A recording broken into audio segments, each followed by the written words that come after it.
Me acompaña el doctor Olmedo Estrada, él es secretario general del Colegio Nacional de Economistas. Y esto es sensible y sencillo, profesor, porque yo creo que el país nunca había tenido un aumento de electricidad tan alto en Como una ahora. sola, en una sola corrida como ahora. El llamado efecto cascada que va a tener a todos los rubros del país. Bienvenido, como siempre, Sí, profesor, un muchas placer gracias. tenerle acá. Sí, efectivamente, el incremento de la energía va a impactar, va a repercutir en toda la economía. ¿Por qué? Porque la energía se convierte en uno de los principales factores de producción de bienes y de servicios. Ujú. Por lo tanto, cualquier incremento que se le dé a ese factor de producción inmediatamente va a impactar al resto de la economía en términos generales. Porque también tenemos que tomar en cuenta de que la gente cree que 8% es muy poco. Eso tal vez sea 2 veces la rentabilidad de una empresa. Es que aquí vamos a explicar algo también. A ver. Históricamente, cuando se ha incrementado algún factor de producción, entiéndase el petróleo Ujú. y otros factores que se han incrementado en algún momento, 5%, 6%, ¿qué hace el sector empresarial, el sector productivo? Aumenta no lo que le impactó a ellos el incremento, sino aprovechan la coyuntura para incrementar un poco más, Precio. basándose en que hubo un incremento. O sea, no fue el 5% y esta vez no va a ser el 8%, va a ser un 15% en muchos de los productos que consumimos. Entonces, el 75% que no va a ser impactado de acuerdo al gobierno, pero sí indirectamente cuando vamos a comprar bienes y servicios, ahí va a estar el incremento. Entonces Pero nosotros digo, lo pagamos. a la larga, no debemos perder de vista que este 75% de los usuarios está siendo impactado por todos porque lo estamos subsidiando.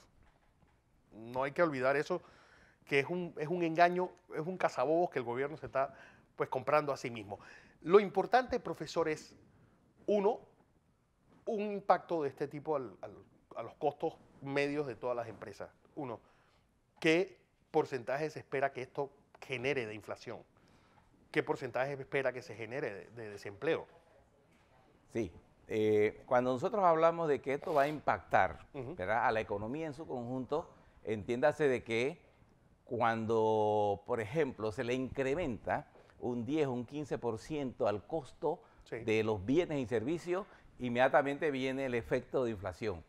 Automáticamente. ¿Por qué? Porque pone el costo de vida mucho más alto y eso es lo que va a repercutir en las empresas, sobre todo aquellas pequeñas y medianas que no pueden mantener, por ejemplo, una cantidad de trabajadores porque los costos de producción se le elevaron producto del aumento de la electricidad y otros, porque Ujú. también entiéndase de que no solamente vamos a ver el efecto del aumento de la electricidad, señores, aquí viene el aumento de la electricidad y otros elementos que se componen de factores de producción que son propios para producir otros bienes y servicios. Por esa razón es que nosotros decimos que aquí el efecto multiplicador va a ser devastador, porque efectivamente el gobierno no ve las proyecciones que se tienen en este momento, un incremento de la energía eléctrica, Pero, profesor, habiendo otras alternativas, porque sí las hay. ¿por como cuáles, profe? Por ejemplo, la contención del gasto. Aquí no se habla de la contención del gasto. El gasto público ha ido aumentando en los últimos años de una manera indiscriminada. Entonces, el gobierno, por supuesto, que se ha venido ahogando en tanto gasto porque precisamente ha ido aumentando el gasto del sector gubernamental, en salario, en gastos innecesarios, en fin. La contención del gasto es bajar en este momento, por ejemplo, un porcentaje del presupuesto del Estado ahorrando. Esa es una alternativa. Y de allí pueden salir los recursos para cubrir, Pero usted cree, digamos, primero que nada, los gobiernos son muy poco dados a eso. Es decir, Sí, es el correcto. ahorro y menos en años preelectorales. Dos, yo creo que usted también debe estar asombrado porque es la primera vez que uno ve grandes oferentes en una demanda estática y el precio sube. Sí, lo que pasa es que también no se están tomando otras alternativas. Hoy se habla también del gas Como como alternativa de alternativa generación. para generación de electricidad. Incluso se habla de periodos mucho más largos de estabilidad en el precio. ¿por qué no se toman esas consideraciones para buscar una alternativa?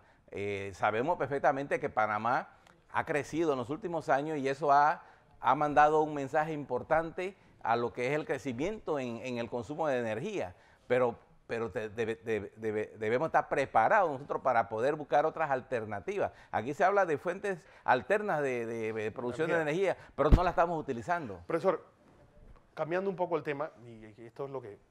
Los 300 millones de dispensa. ¿Realmente el agujero del gobierno es solo de 300 millones? Mire, el efecto de la huelga, que ya se comentó muchísimo, ¿verdad? Se dejó de producir, mire que no se está hablando de pérdida, se dejó de producir de 300 a 900 millones de dólares en ese mes de huelga. Sí. ¿Qué ocurre? Que ese monto de dinero que no se logró producir en ese mes va a impactar al final en diciembre, cuando hagamos la equiparación, el balance. ¿Por qué? Porque si nosotros teníamos previsto producir 59 mil millones de dólares, bueno, eso que se dejó de producir en ese mes, no lo vamos a poder conseguir porque el gobierno y los sectores productivos no van a poder tener la capacidad de hacerlo en lo que falta del año. Entonces, hay un déficit. Va a haber un déficit en el presupuesto, va a haber un déficit, ¿verdad?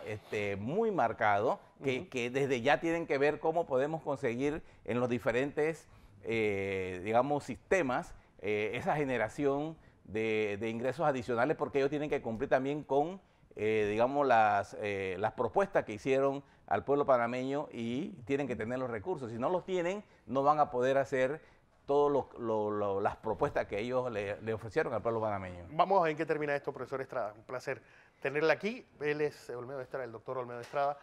Él es secretario general del Colegio de Economistas.